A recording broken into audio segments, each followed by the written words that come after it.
안녕하세요. 생생법률쇼 진행을 맡은 최승호입니다.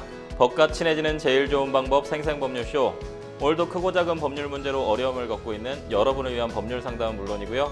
세상을 들썩이게 하는 이슈들을 법적으로 풀어보는 시사법률 토크까지 준비되어 있습니다. 법률과 관련해 궁금한 내용이 있으신 분들은 상담전화 02-557-8295번으로 연락 주시거나 법률방송 홈페이지 접속 후 법률상담 게시판에 문의 남겨주십시오. 그리고 아래 하단에 보이는 이메일로도 상담 문의 받고 있습니다. 각 분야 전문 변호사가 무료로 성심성의껏 상담해드리니까요. 많은 참여 부탁드립니다. 지금 이 방송은 유튜브를 통해서도 실시간으로 함께 방송되고 있으니까요. 많은 시청 부탁드리고요. 유튜브를 통한 소통의 창구도 활짝 열어두겠습니다. 그럼 오늘 도움 주실 변호사님 소개해드리도록 하겠습니다. 법무법인 이율의 이유진 변호사님 자리하셨습니다. 어서 오십시오. 네, 안녕하세요. 법무법인 이율의 이유진 변호사입니다. 네, 변호사님. 오늘도 억울하고 답답한 분들에게 명쾌상쾌 통쾌한 상담, 유익한 상담 해주시길 기대해 보도록 하겠습니다. 생생법률쇼 그럼 오늘 접수된 상담 미리 살펴볼까요? 비둘기 배설물 때문에 세입자가 안 구해져요. 이혼 소송 중 임시 양육자 선점하려면 늘어난 빚을 감당하지 못하겠어요. 프리랜서 배우자의 소득 축소 신고와 양육비 산정 까지 이렇게 다양한 분야의 상담이 접수되었습니다. 잠시 후 변호사님과 함께 속 시원한 해결책 찾아보도록 하겠습니다. 시청자 여러분들 어떤 해결책이 제시가 될지 계속해서 함께 지켜봐 주시기 바랍니다. 생생법률쇼 첫 순서는 법과 관련된 상식에 대해서 굵고 짧게 알아보는 시간으로 준비해 봤는데요. 화요일은 지금 가장 뜨거운 이슈를 살펴보고 그와 관련된 아직 통과되지 못한 법안을 들여다보는 법률 인싸 시작해 보도록 하겠습니다. 변호사님, 오늘 알려주실 법안은 무엇일까요? 네, 지난 10월 25일 독도의 날이 124주기를 맞았다고 하는데요. 오늘은 이러한 독도의 날을 국가기념일로 지정하자는 독도의 날 지정 법안에 대한 자세한 이야기를 한번 나눠보도록 하겠습니다. 독도, 대한민국 영토 정말 너무너무 중요한 영토인데요. 독도의 날을 국가기념일로 지정하자는 주장은 사실 이미 오래전부터 제기돼 왔다고 하던데 언제부터 이러한 논의들이 좀 이어져 오기 시작했나요, 변호사님? 네, 독도의 날은 대한제국 시절인 1900년 10월 25일 고종 황제가 공포한 독도를 울릉도의 부속섬으로 정한다라는 내용의 대한제국 칙령 제41호를 민간 차원 또는 지역 차원에서 기념하는 날로 아직 공식적인 국가기념일은 아닙니다. 그렇기 때문에 정부 주관 기념식이나 전국 단위의 행사는 개최되지 않고 있는데요. 독도를 기념하는 날을 제정하기 위한 노력은 2000년 민간단체 독도수호대가 독도의 날 지정을 제안하면서부터 본격 논의되기 시작했는데 경술국치 100주년을 맞는 2010년 한국교원단체 총연합회 등 민간단체들이 10월 25일 독도의 날 기념식을 열고 독도의 날을 선포한 이후에 일부 민간단체를 중심으로 독도의 날을 국가기념일로 제정해서 그 의미를 강조해야 한다는 주장이 꾸준히 제기되어 왔습니다. 그렇군요. 독도의 날이 국가기념일이 아니라는 게 오히려 좀 시청자 여러분들 놀라울 따름일 것 같은데요. 이처럼 독도의 날을 국가기념일로 지정해야 된다는 의견에 점점 더 힘이 실리게 된 계기가 있을까요? 네, 아시다시피 이제 네. 일본의 경우에는 지난 네네. 2005년부터 시마네현에서 매년 2월 22일을 네. 다케시마의 날로 제정을 해서 네. 기념 행사를 열고 있는 등 정부 차원에서 본격적 도발을 시작했습니다.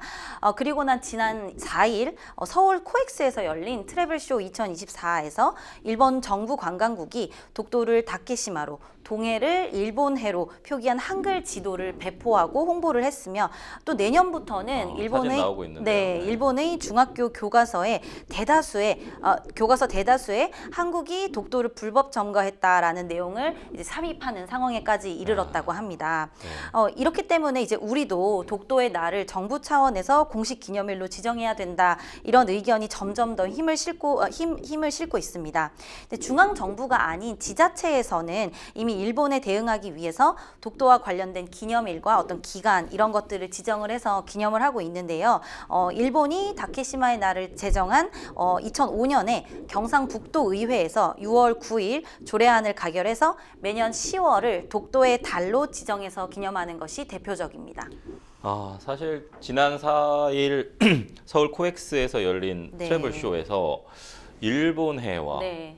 다케시마라고 표시가 된 게 어쨌든 대한민국의 네. 서울 한복판에서 일어난 그렇죠. 지금 한국에서 사건이지 않습니까? 열린 행사에서 네. 상당히 좀 충격적인데 네. 이런 상황이면 사실 정치권에서도 좀 나설 법도 합니다, 변호사님. 네. 아직까지도 좀 중앙 정치권에서는 독도의 날 지정 법안에 대해서 큰 반응을 보이지는 않고 있다고요. 네, 지난 21대 국회에서 이제 이재명 더불어민주당 대표가 지난해 3월 예. 이제 발의를 했고 또 예, 같은 당의 김상희 의원이 같은 해 10월에 네. 독도의 날을 국가 공식 기념일로 지정하는 내용의 법안을 대표 발의를 했지만 결국 논의조차 되지 못하고 모두 폐기가 된 상황입니다. 네. 또 22대 국회에 들어서도 같은 내용의 법안이 9월 11일 더불어민주당 김준혁 의원에 의해서 발의가 된 상태이긴 한데요. 이제 김 의원은 발의문을 통해서 일본 중학생들이 2025년부터 사용할 사회과 교과서 18종 가운데 15종에는 한국이 독도를 불법 점거한다면서 지속적으로 역사 왜곡을 하고 있다라고 하면서 최근에 우리 정부는 마치 일본의 독도 침탈 야욕에 동조라도 하듯이 광화문역, 안국역, 잠실역, 용산 전쟁기념관에 설치되었던 독도 조형물들을 모두 철거하고 또 공공기관의 독도 관련 영상물들의 송출을 중단을 하면서 국민적인 공분을 자아내고 있다. 또 이는 뉴라이트 식민사관을 가진 역사학자들의 일본과 외교적으로 불편한 관계를 가져서는 안 된다라는 이런 의견이 정부에 반영이 돼서 고의로 독도 지우기에 나선 것으로밖에 볼 수 없다라고 법안의 발의 배경을 설명했습니다. 또 이어서 2000년에는 또 민간단체인 독도수호대가 10월 25일을 독도의 날로 정한 것을 이번 기회에 국가기념일로 격상을 해서 독도가 대한민국 영토임을 세계에 천명하고 또 정부와 지방자치단체가 각종 문화, 예술, 학술 행사 등을 개최해서 독도와 또 동해의 영토 주권에 대한 국민의 인식을 높일 수 있도록 하는 것이다 라면서 취지를 밝힌 상황입니다. 사실은 뭐 정부 입장에서는 일본과의 어떤 관계 네. 회복을 위해서 노력을 하는 취지에서 이렇게 좀 뭔가 적극적인 행위들을 네. 안 하는 것 같기는 해요. 네. 근데 사실 일본에서 먼저 네. 일본해로 표기하고 다케시마라고 표시한 지도를 서울 한복판에서 이렇게 공개를 했는데 네. 우리가 과연 그런 눈치를 봐야 하는지에 대한 좀 의문은 우선 좀 있습니다. 네. 이 해당 법안에 대한 여야 간 찬반 다툼이 좀 팽팽하다고 하던데 각각 어떤 주장을 펼치고 있는지 좀 들어볼까요? 네, 우선 국가기념일로 지정해야 한다라는 입장은 이제 독도의 날을 통해서 독도가 한국의 영토임을 좀 명확하게 할 수 있다고 보고 네. 있는 것 같습니다. 또 일부 지방자치단체에서 개별적으로 이렇게 진행되고 있는 독도의 날 기념 행사를 만약에 국가가 주관하게 되면은 일관적이고 또 효율적인 운영이 가능하다라고도 주장을 하고 있습니다.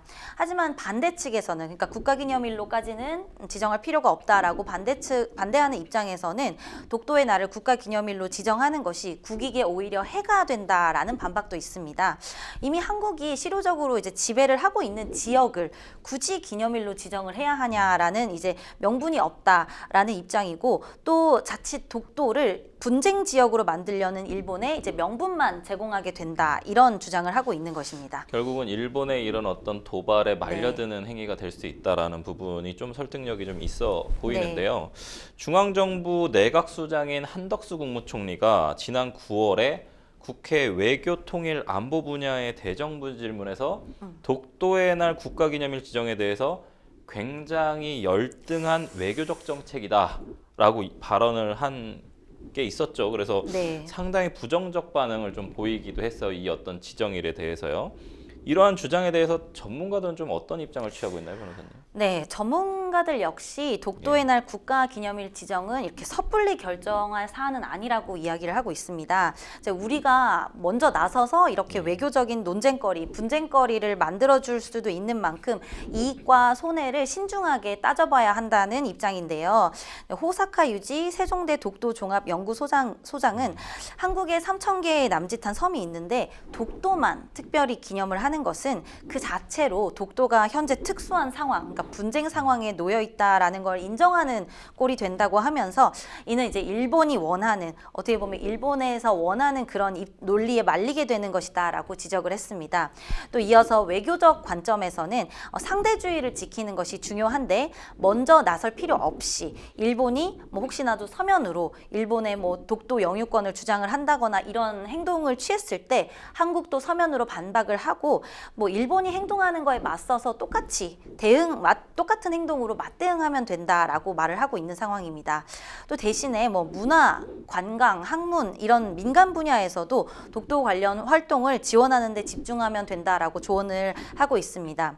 또 서경덕 성신여대 교수는 정치보다는 문화로 접근하는 게 중요하다라고 이야기를 하면서 이제 한류 열풍으로 전 세계에 한국 문화가 알려지고 있는 만큼 오히려 K 컨텐츠를 활용해서 독도를 홍보하는 방안도 있다라고 설명하고 있습니다. 그렇군요. 서경덕 교수님이나 호사카 유지 소장님도 사실은 이 뭐 한일 관계에 대해서 상당히 많은 어떤 논평도 내시고 뭐 이렇게 연구도 많이 하시는 분인데 일각에서는 우리 정부가 한미일 협력 강화 기조에 좀 치중을 하다가 보니까 독도 문제에 소극적인 것이 아니냐라는 지적도 좀 제기되고 있습니다.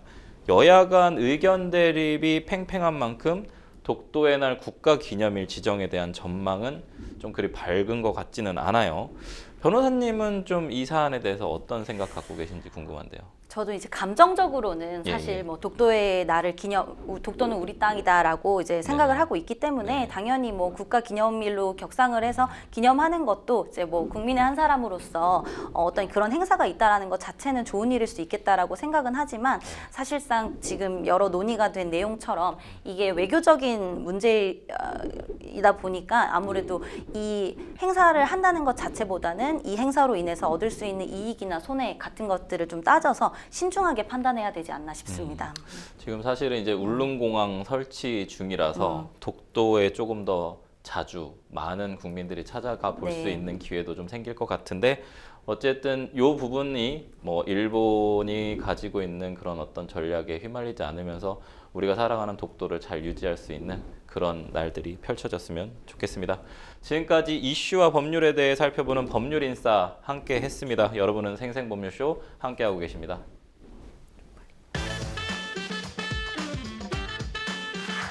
어렵고 복잡한 법률 문제로 고민하고 계신가요?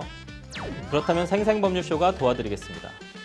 생생법률쇼에선 민사, 형사, 가사 등 각 분야 전문 변호사들이 매년 800여 건의 법률 문제를 속 시원하게 해결해드리고 있는데요. 그럼 무료로 법률 상담을 받을 수 있는 3가지 방법 지금부터 소개합니다. 첫째, 02-557-8295번으로 전화해 법률 상담 신청을 한다. 둘째, 법률방송 홈페이지에 접속해 법률 상담 게시판에 사연을 올린다. 셋째, 지금 화면에 나오고 있는 이메일 주소로 사연과 연락처를 보낸다. 속 시원한 법률 상담 프로그램 생생법률쇼. 지금 바로 상담 신청하세요.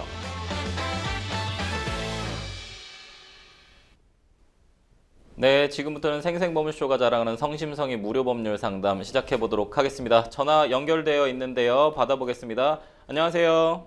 예, 안녕하세요. 네, 어떤 점이 궁금해서 연락 주셨을까요? 네, 제가 그 도시형 생활주택 임대인인데요. 네. 그 오피스텔 아파트인데 네네. 거기에 외벽이에 양철로 된 장식용 구조물 하나가 설치되어 있어요. 예. 근데 그게 이제 관리 소홀로 인해서 예. 녹이 슬어가지고 예. 덜렁덜렁거리기도 하고요. 네, 지금 사진 나오고 있는데요. 네. 네네. 그 비둘기가 좀 거기에 배설물을 배설해가지고 네네. 수입자가 살고 있는 집에 창틀과 창문, 유리 등이 좀 망치처리가 되어 있어요. 좀 상황이 좀 심각하긴 하네요. 네. 이 때문에 현재 세입자도 들어오지 않고 있는데요. 네네.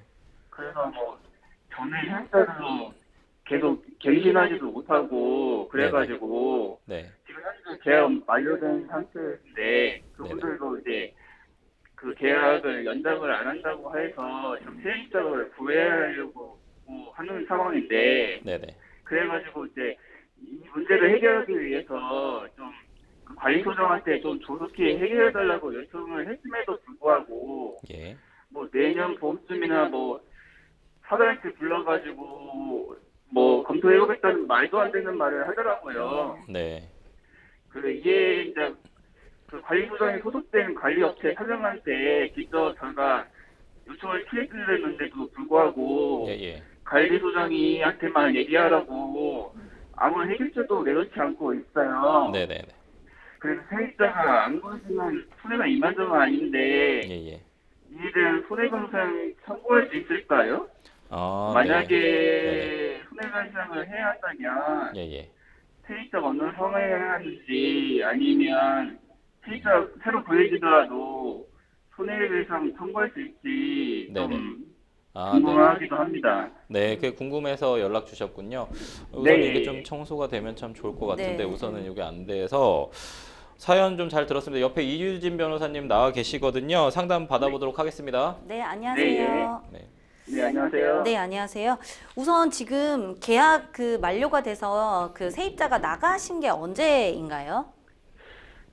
예, 지금 바로 지금 갱신을 해야 바로 나가가지고 네. 갱신을 해야 하는 상황이에요. 이렇게 세입자 구해야 하는 상황이에요. 그러니까 지금 언제 마지막까지 거주를 하고 계셨어요? 지난달까지요. 지난달까지요. 네, 네, 예, 예. 이제 이 분이 그 원래는 계약이 만료되고 이런 문제가 없었다면은 계약을 갱신하셔가지고 계속 거주를 할 수도 있었던 그런 상황이었나요? 아니 이게 그런 부분까지는 네, 뭐 그냥 저한테 이런 문제에 대해서 계속 해결해달라고 요구를 해가지고 네네, 제가 이제 알겠다고 해서 좀 사장한테 계속 얘기를 했는데도 불구하고 네, 저도 이제 그 사정을 얘기를 했죠. 세입자들한테도 네네, 조만간 해결해 줄 테니까 걱정하지 말라고 얘기했는데도 불구하고 네, 그분들도 이제 그 해결이 안 되니까 네, 이제 안 하겠다고 해서 안 나간 하겠다고 해서. 상황인 거예요. 네. 그래서 우선은- 제가 그때 좀 세입자를 구해야 하는 상황이거든요. 네, 우선 제가 좀 전반적으로 설명을 좀 드리자면은 네. 이제 이런 공동주택 지금 살고 계신 이제 임대인으로 지금 계신 이 주택 같은 경우에는 이제 공동주택 관리 법령 이런 법령들에 의해서 지금 관리가 이루어지고 있는데 이 네. 법에 이제 관리 주체나 관리소장, 관리사무소장 이런 사람들의 업무도 법령에 명확하게 정해져 있긴 합니다. 그래서 네. 지금 뭐 공용 부분 여기가 지금 이 외벽이 뭐 특별히 기능을 하고 있는 것은 아니죠. 장식용이에요. 그냥 장식용으로 지금 몇 개의 창에만 이렇게 달려 있는 상황인 거죠. 맞습니다. 네, 그리고 이런 부분이 이제 공용 부분이라고 볼 수 있을 것 같은데 이런 공용 네. 부분의 유지나 보수 그리고 안전 관리 같은 것들을 관리 주체가 해야 되는 주된 업무 중에 하나이고 또 네. 관리소장의 같은 경우에도 이런 관리 주체의 업무를 이제 뭐 총괄하는 그런 역할을 담당을 하는데 이 관리소장도 원래는 이제 하자 그 어떤 공용 부분이든 이 시설의 하자를 발견하고 또 하자를 네. 보수하고 뭐 시설물의 뭐 안전 관리나 이런 점검 네. 같은 것들을 다 해야 하는 것은 맞습니다. 그래서 아. 사실 이런 부분들을 해결해 주고 있지 않는 것은 네. 지금 업무를 수행하고 있지 않은 거기 때문에 이런 것으로 손해가 발생을 하면 손해를 배상해야 하는 것은 맞아요.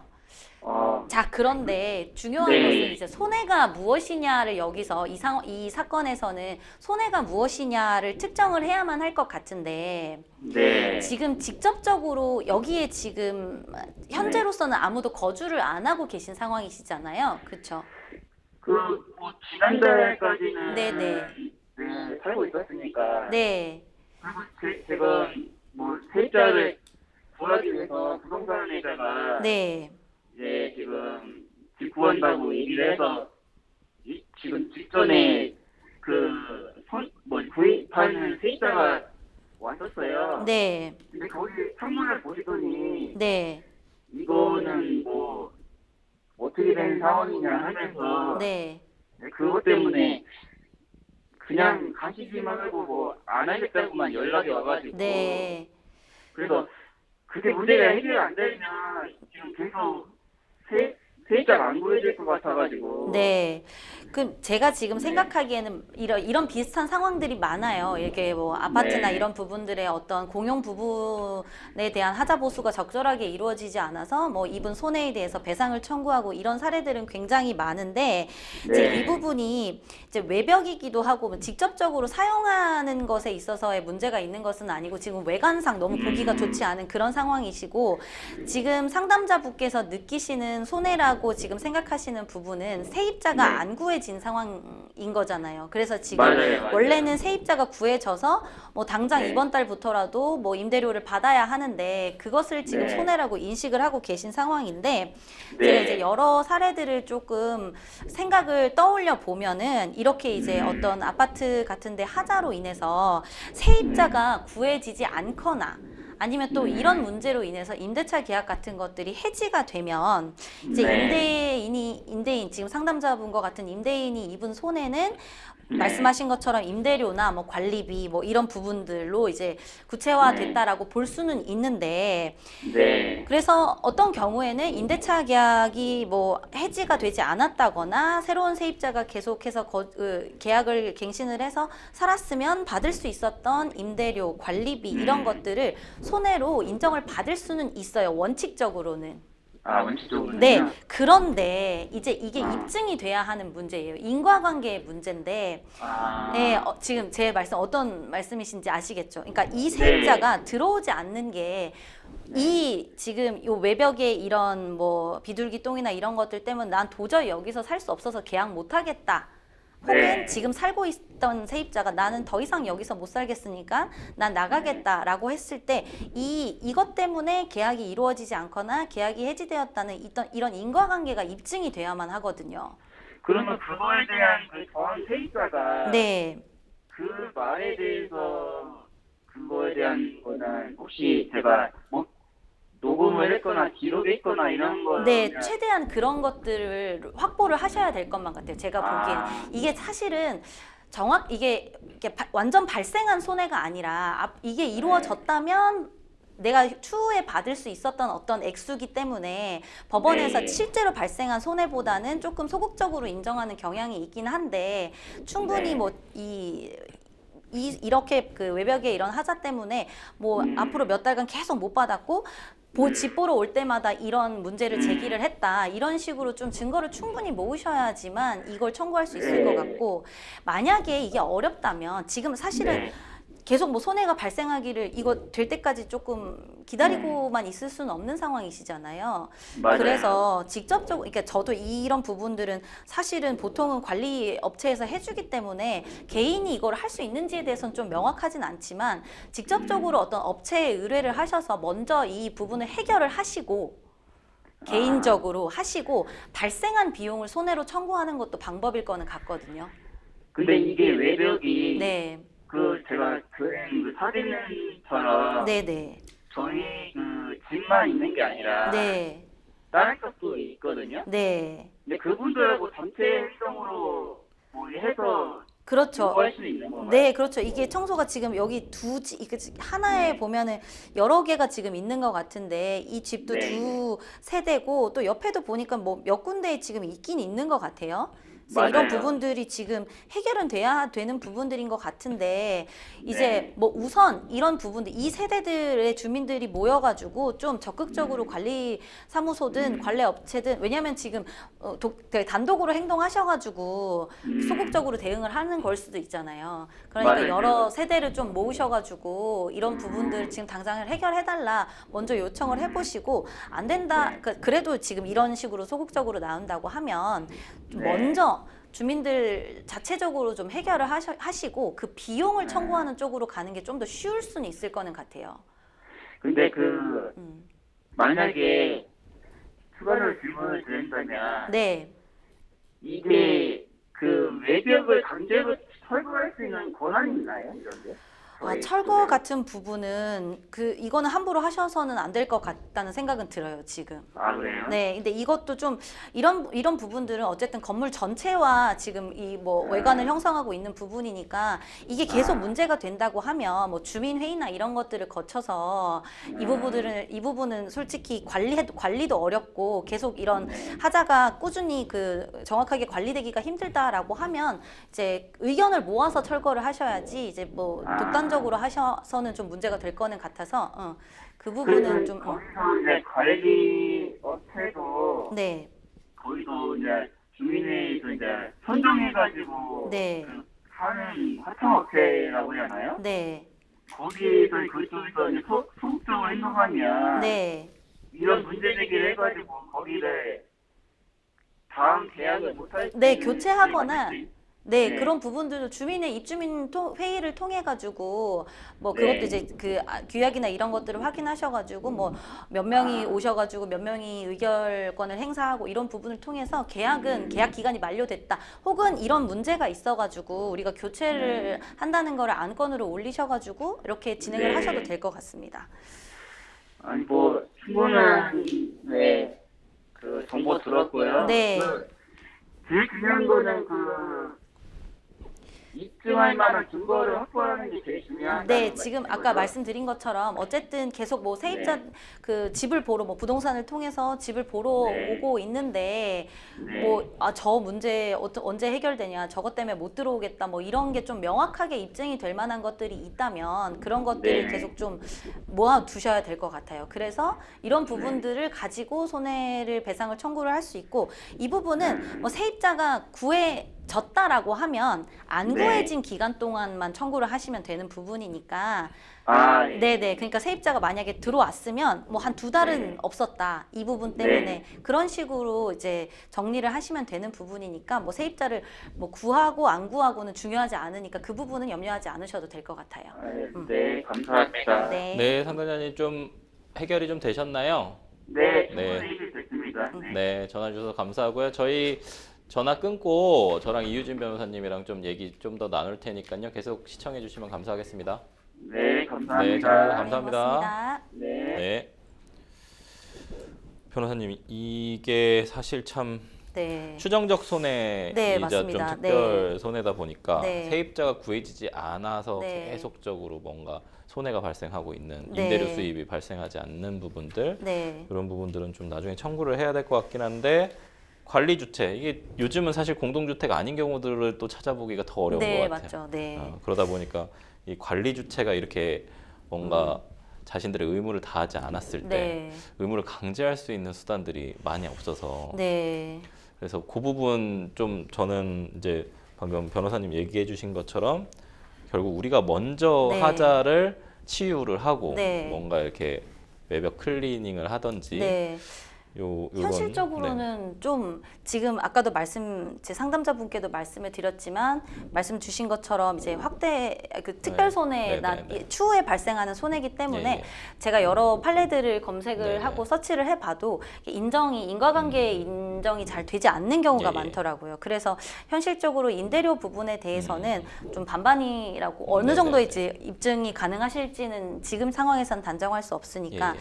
다만 이제 이렇게 먼저 사실은 보수를 먼저 해서 세입자를 당장이라도 받는 게 네. 앞으로 발생할 손해를 최소화하는 방안이기 때문에 먼저 이렇게 도저히 안 도와준다라고 하면 예. 업체에서 먼저 이제 진행을 하시고 그 비용과 어떤 제가 생각할 때는 위자료 같은 부분들도 추가적으로 네네. 청구는 할 수 있을 것 같거든요. 그래서 그런 부분들을 같이 해서 청구를 하시는 게 가장 효율적이고 효과적인 방법이 아닐까 하는 생각이 듭니다. 뭐 목마른 사람이 우물 찾는다는 네. 약간 그런 속담이 생각이 나는데 네. 우선은 이 임대료 관련된 부분도 네. 저는 약간 좀 그럴 것 같아요. 이게 만약에 이게 크리티컬한 부분이 아니다. 그러니까 중요 네. 부분의 하자가 맞습니다. 아니다. 네. 임차인을 드리는데 중요한 부분이 아니다. 맞습니다. 네. 임차료를 좀 더 낮추면 세입자가 들어올 수도 있지 않았느냐. 맞아요. 이런 네. 쪽으로 또 주장할 수도 있을 것 같아서 네, 사실 제가 예.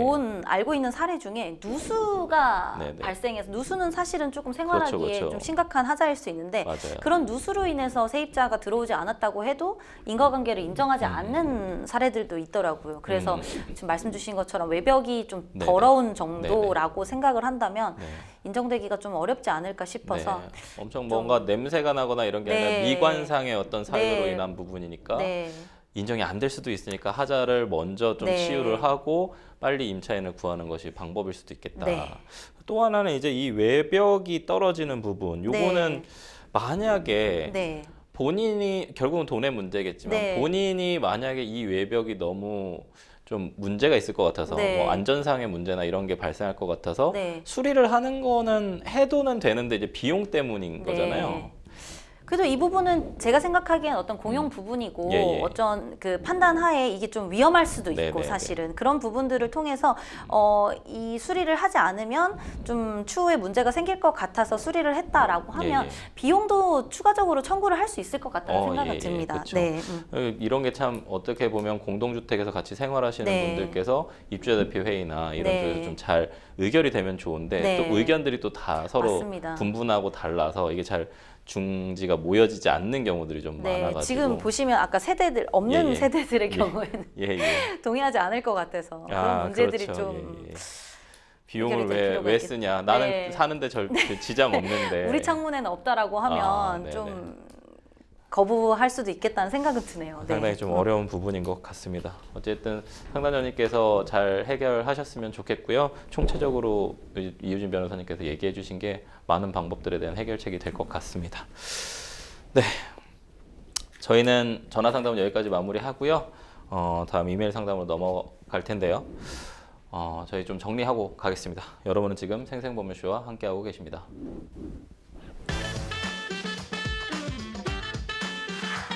어렵고 복잡한 법률 문제로 고민하고 계신가요? 그렇다면 생생법률쇼가 도와드리겠습니다. 생생법률쇼에선 민사, 형사, 가사 등 각 분야 전문 변호사들이 매년 800여 건의 법률 문제를 속 시원하게 해결해드리고 있는데요. 그럼 무료로 법률 상담을 받을 수 있는 3가지 방법 지금부터 소개합니다. 첫째, 02-557-8295번으로 전화해 법률 상담 신청을 한다. 둘째, 법률방송 홈페이지에 접속해 법률 상담 게시판에 사연을 올린다. 셋째, 지금 화면에 나오고 있는 이메일 주소로 사연과 연락처를 보낸다.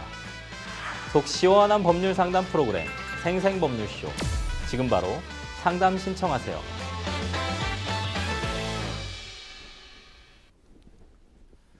자, 이번에는 법률방송 이메일을 통해 들어온 여러분의 고민을 해결해 드리도록 하겠습니다. 어떤 사연인지 보실까요? 남편의 외도로 이혼을 하게 됐습니다. 남편은 딱 한 번뿐이라며 용서를 구했지만 남편 얼굴 볼 때마다 상간녀 얼굴도 같이 떠올라서 더 이상 같이 살 수가 없더라고요. 그래서 이혼을 얘기했지만 남편이 응하지 않아 결국 소송을 진행하려고 하는데요. 얼마 전 5살 아이를 데리고 집을 나왔습니다. 저랑 둘이 살고 있는데 제가 출근 전 아이를 어린이집에 데려다주고 있어요. 근데 남편이 아이를 참 끔찍하게 여겼던 사람이어서 아이 하원할 때 데리고 갈까봐 너무 걱정이 됩니다. 아이라도 한 번씩 보여달라며 저에게 계속 문자를 보내는데 거절했거든요. 일단 이혼 소송 중이라 임시 양육자 지정 신청을 했는데요. 남편은 자신에게 귀책 사유가 있다고 해도 제가 아이를 데려갈 권리는 없다고 주장합니다. 남편도 임시 양육자 지정 신청을 하게 되면 이혼 소송 중 아이는 누가 키우게 되는 걸까요? 추후 양육권 가져오기 위해서 제가 키우고 싶은데 제가 아이를 데려올 수 있을까요? 라고 상담 보내주셨습니다. 변호사님, 보통 이혼 소송 중에 자녀는 누가 키우는지 합의가 되지 않는다면 어떻게 해야 되나요? 네, 이런 경우에는 보통 이제 법원에 임시 양육자 지정을 신청을 하게 됩니다. 이런 신청을 보통 이제 이혼 소송 중에 먼저 처분을 받는 것이라고 해서 사전 처분이라고 하는데 네네. 이 신청에 따라서 법원은 여러 요소를 고려를 해서 임시 양육자를 지정하게 됩니다. 그렇군요. 상담자님께서는 이미 아이를 좀 데리고 나와서 생활을 하고 계시는데 그럼에도 임시 양육자 지정 청구가 꼭 필요한 걸까요?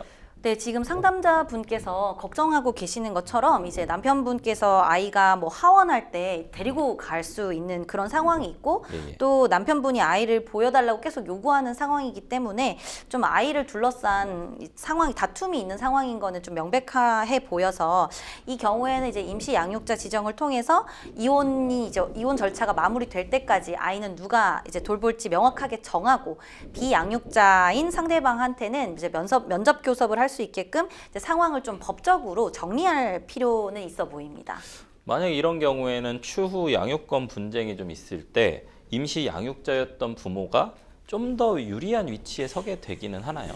뭐 임시 양육자 지정도 그렇고 나중에 양육권을 최종 결정할 때도 법원은 이제 여러 가지 요소를 이제 고려하게 되는데요. 이제 그 중에서도 자녀의 복지와 안전을 최우선으로 고려를 하게 됩니다. 만약에 임시 양육자로 지정된 부모가 그 기간 중에 이제 아이에게 안정된 이런 양육 환경을 제공을 하고 친밀감을 유지를 하면서 자녀의 복지와 안전에 기여를 했다라는 점이 충분히 입증이 된다면 분명히 도움은 될 수가 있습니다.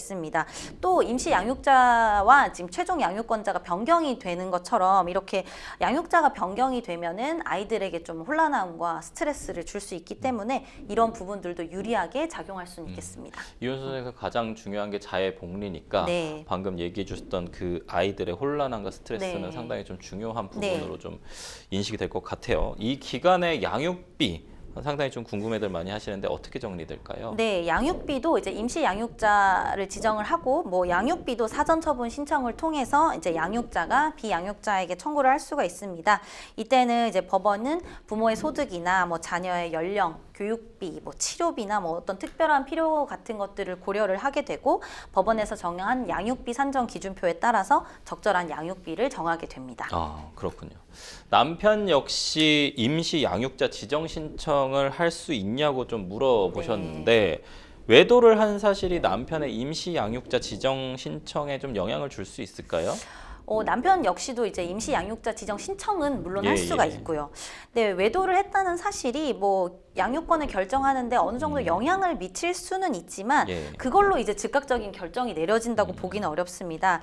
근데 혹시라도 이제 자녀에게 뭐 충격을 줄 수가 있잖아요. 예. 이제 부모님의 외도라는 것이 예. 심리적 안정에 부정적인 영향을 준다거나 혹은 또 외도로 인해서 뭐 남편이 자주 집을 비워서 양육에 소홀하다라는 점이 인정이 되면 그런 방식으로 이제 자녀에게 영향을 미친다라고 한다면 양육권 결정에 영향을 줄 수도 있다는 생각이 듭니다. 그 사실은 외도한 상간녀를 네. 아이들이 또 보게 되는 그쵸, 경우도 네. 있을 수 있으니까 네. 그런 부분들은 사실 좀 납득하기는 좀 어려우실 수도 네. 있을 것 같아요.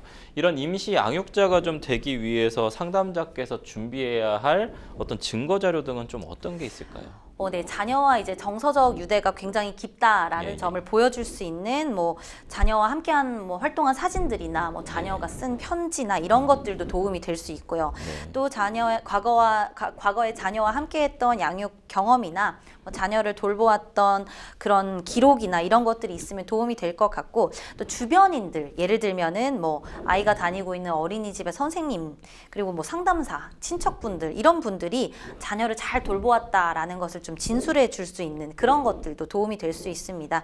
그리고 또 뭐 자녀를 충분히 돌볼 수 있는 환경이 된다, 어떤 경제적 안정성이 있다 그런 것들을 입증할 수 있는 자료도 도움이 되겠습니다. 네, 뭐 소득 관련된 네. 자료들이나 이런 부분들 말씀하시는 거죠. 네. 네, 어쨌든 상담자님께서 잘 해결하셨으면 좋겠고요. 저희는 첫 번째 이메일 상담 마무리하고 두 번째 이메일 상담 넘어가 보도록 하겠습니다. 내용 보실까요?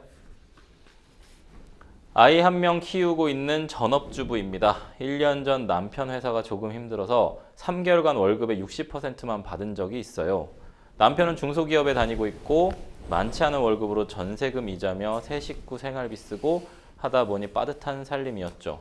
그때 친한 언니가 코인으로 돈을 좀 벌었다고 하기에 저도 솔깃하더라고요. 당장 몇십만 원의 투자 비용도 없는 형편이어서 업체에서 100만 원을 빌리게 됐어요. 처음에는 코인 투자가 잘 돼서 사채업체 채무도 바로 해결했는데 사람이 욕심이 커지더라고요. 조금 더 돈을 빌려서 투자를 또 했는데 순식간에 원금을 날리게 됐습니다.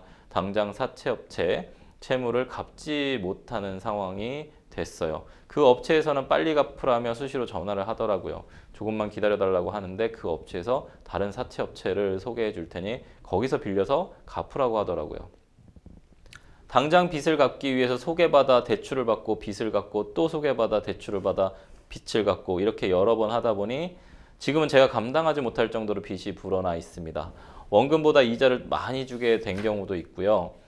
요즘 여러 업체들에서 매일 협박 전화를 받고 있습니다. 통장을 압류하겠다, 밖에 못 돌아다니게 하겠다, 남편 회사를 찾아가겠다 등 너무 무섭습니다. 사실 남편은 제 상황을 모릅니다. 남편에게 솔직하게 말할까 했는데 용기도 나지 않고 남편이 알았다고 한들 해결이 되지 않을 것 같아요. 게다가 저는 지금 임신 중인 상태라 취직도 못하고 양가 부모님에게도 손 벌릴 상황이 아닌데요. 어떻게 하면 좋을까요?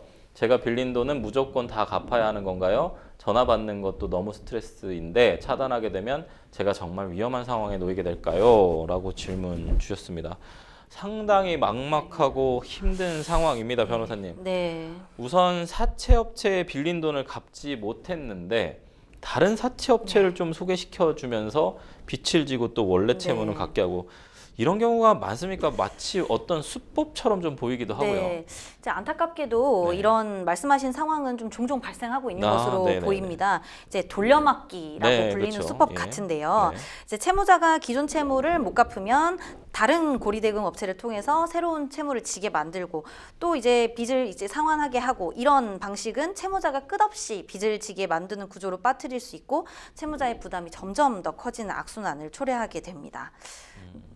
네, 이런 상황은 일부 불법 대부 업체에서 이제 의도적으로 유도하는 경우가 있는 것 같은데요.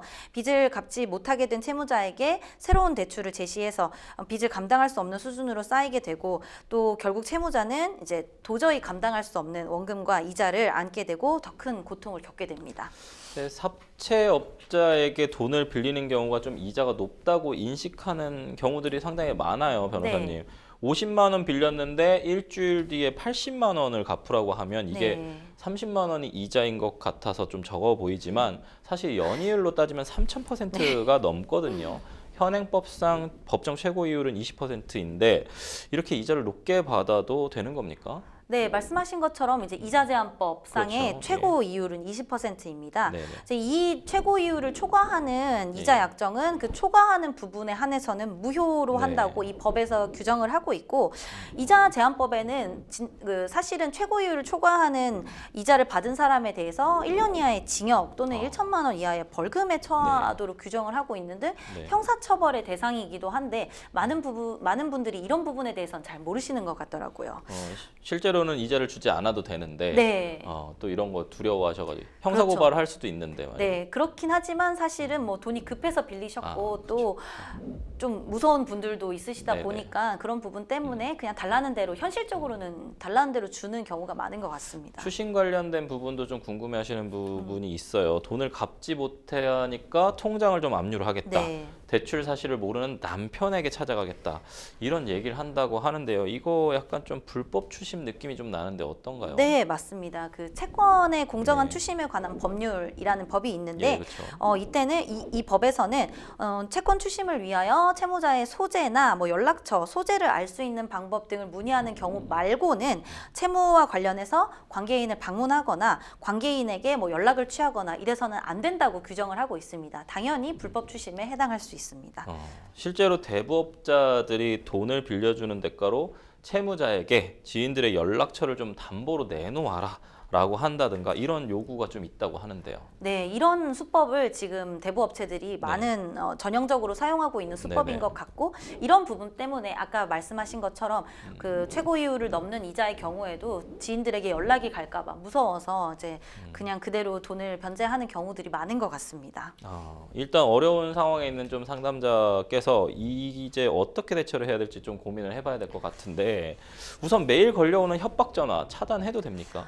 사채업자들 입장에서도 네. 뭐 실제로 찾아가가지고 해코지를 하거나 뭐 그 정도의 불법 추심까지는 하기는 어렵거든요, 사실. 그 지인들에게도 물리적 위협을 가하는 것도 할 수는 없을 거라고 생각을 하시고 이제 오히려 지인들에게 연락이 갈까봐 좀 두려우시겠지만 오히려 먼저 직접 알리시고 좀 양해를 구하시는 편이 나을 수도 있습니다. 이제 가능한 한 이제 원금이나 법정이자 상당은 좀 상환을 하시되 협박 전화 비롯해서 이런 연락은 차단을 하시는 게 좋겠습니다. 불법 추심 행위에 대해서는 좀 녹음을 하거나 메시지 등 좀 증거를 확보를 해서 아까 말씀하셨습니다만 네. 경찰에 신고를 해도 됩니까? 네, 신고를 하셔도 당연히 되는데 네네. 제가 많은 사례를 보니까 현실적으로 네. 이런 이제 대부업체들이 해외에 사무실을 두면서 네. 조직적으로 움직이는 경우들이 많아서 네. 뭐 이 연락 오는 것도 뭐 차명 계좌나 차명 휴대전화인 경우도 많아서 피해자를 특정하기는 어려울 수도 있다. 이 점까지 좀 염두에 두시고 신고 절차를 진행하시는 게 좋겠습니다. 빌린 돈 무조건 다 갚아야 되는지 물어보셨거든요. 어떻게 네. 해야 됩니까? 변호사님 너무 억울한 상황인데. 네, 그렇죠. 이제 뭐 원금과 이제 이자 제한법을 초과하지 않는 범위 내에서의 법정 이자는 뭐 가능하다면 갚으셔야겠지만 이게 현실적으로 너무 어렵다라고 하시면 뭐 법률 상담을 좀 받아 보셔가지고 채무 조정이나 개인 회생, 파산 등의 방법을 고려해 보시는 것도 필요하겠습니다. 네. 어쨌든 불법 추심 때문에 많은 고통을 좀 거치고 있는 상담자님께서 좀 해결하시는 데 도움이 되셨으면 좋겠습니다. 저희는 두 번째 이메일 상담 마무리하고 세 번째 이메일 상담 내용 넘어가 보도록 하겠습니다. 세 번째 이메일 상담 내용 보시죠. 남편과 이혼 절차를 밟고 있어요. 아이 양육권은 제가 갖기로 합의가 됐고 남편이 양육비를 매달 보내기로 했는데요. 남편은 프리랜서 디자이너인데 소득 신고가 제대로 되지 않았는지 월 소득이 300만 원 정도로 책정이 된다고 해요. 같이 살 때를 비춰보면 남편 소득은 이것저것 합해도 못해도 월 700만 원 정도는 됐거든요. 양육비 산정 기준이 소득으로 알고 있는데 이렇게 되면 양육비가 굉장히 적게 결정되는 게 아닌가요? 남편의 정확한 소득액을 알려면 어떤 방법이 있나요? 이 부분 사실 되게 궁금해하시는 부분들 네. 많습니다. 뭐 이제 상담 많이 들어오는데 네. 변호사님 양육비 산정 기준부터 좀 짚어봐 주시죠. 어떻게 책정되는지 설명 좀 해주십시오. 네, 양육비는 우선 자의 복리를 예. 최우선으로 하여 결정이 되는데 예. 부모의 경제적인 능력, 이제 자녀의 나이나 뭐 특별히 필요한 요소들 같은 것들이 종합적으로 고려가 돼서 이런 각종 요소들을 바탕으로 법원에서 제시하는 양육비 매년 나옵니다. 네. 그 양육비 산정 기준표를 참조해서 양육비를 결정하게 되고 이 기준표에도 마찬가지로 자녀의 나이나 부모 소득 이런 것들을 기준으로 표준 양육비가 제시되어 있습니다. 이게 아이의 나이하고 이제 소득 기준 이거를 좀 중요하게 네, 보죠. 맞습니다. 저희 표가 있는데 네. 그 산정 기준표를 좀 보면 좀 쉽게 알 수 있을 것 같습니다. 그 프리랜서의 경우에는 좀 소득을 직접 신고를 하는데요, 변호사님. 네. 실제 소득보다 적게 과소 신고할 수 있나요? 신고를 해서는 안 되겠죠. 그렇죠. 아, 네, 네. 원칙적으로 프리랜서는 실제 소득보다 적게 신고하는 것이 법적으로는 허용되지 않고 네. 또 이게 탈세 행위로 간주가 돼서 법적인 처벌을 받을 수가 있습니다. 네. 이제 국세청 같은 경우에는 다양한 방법으로 소득을 추적하고 있고 혹시라도 이런 소득 누락이 발견이 되면 뭐 가산세가 부과되거나 네. 형사 처벌 등의 제재를 받을 수는 있습니다. 아, 그렇군요.